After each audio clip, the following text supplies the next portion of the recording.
হত্যা মামলায় রিমান্ডে নেওয়া হয়েছে পুলিশের সাবেক আইজি চৌধুরী আব্দুল আল মামুন ও AKM শহীদুল হককে। রাজধানীর মোহাম্মদপুরের মুদি দোকানি আবু সায়েদ হত্যা মামলায় চৌধুরী আব্দুল আল মামুনের ৮ দিন এবং নিউ মার্কেট ব্যবসায়ী আব্দুল ওয়াদুদ হত্যা মামলায় শহীদুল হকের ৭ দিনের রিমান্ড মঞ্জুর করে আদালত। এছাড়া শিশু আলিফ অপহরণ মামলায় ঢাকা জেলার অতিরিক্ত পুলিশ সুপার আব্দুল্লাহিল কাফির ৮ দিনের রিমান্ড মঞ্জুর হয়। এদিকে ডায়মন্ড ওয়ার্ল্ডের ব্যবস্থাপনা পরিচালক দিলীপ কুমার আগরওয়ালকে গ্রেফতার করে র্যাব। মহিম মিজানের রিপোর্ট।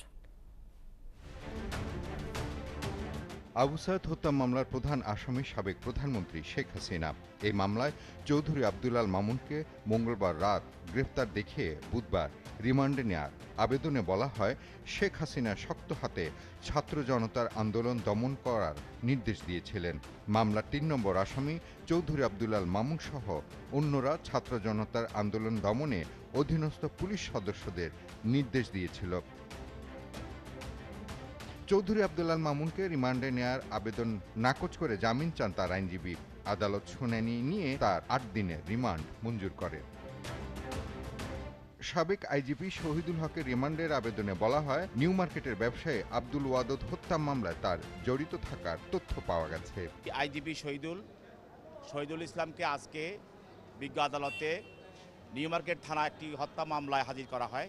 তদন্ত কর্মকর্তা উদ্ঘাটন করেন এবং আরও অধিক তদন্তের জন্য তাকে রিমান্ডে চাওয়ার দরখাস্ত দেন এবং এই রিমান্ড দরখাস্ত দেওয়ার পরিপ্রেক্ষিতে বিজ্ঞ আদালত রিমান্ড ৭ দিনের রিমান্ড মঞ্জুর করেন।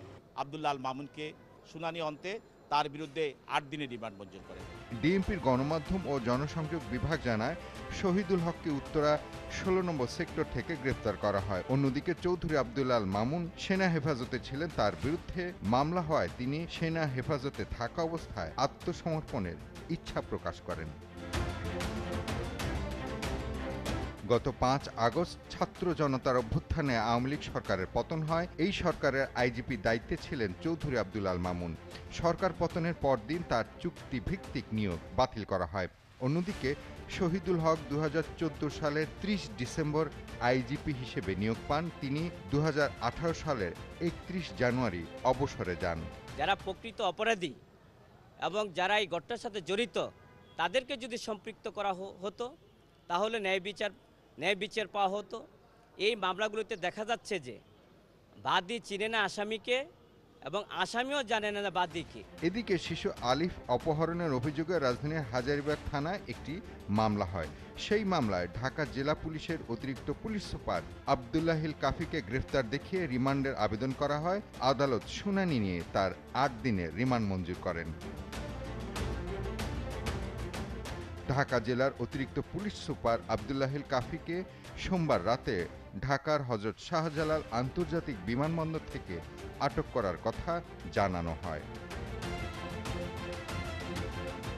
অপরদিকে মঙ্গলবার রাতেই ডায়মন্ড ওয়ার্ল্ডের ব্যবস্থাপনা পরিচালক দিলীপ কুমার আগরওয়ালাকে গ্রেফতার করে র্যাব। রাজধানীর গুলশান এলাকা থেকে তাকে গ্রেফতার করে বলে র্যাবের আইন ও গণমাধ্যম শাখা থেকে জানানো হয়েছে।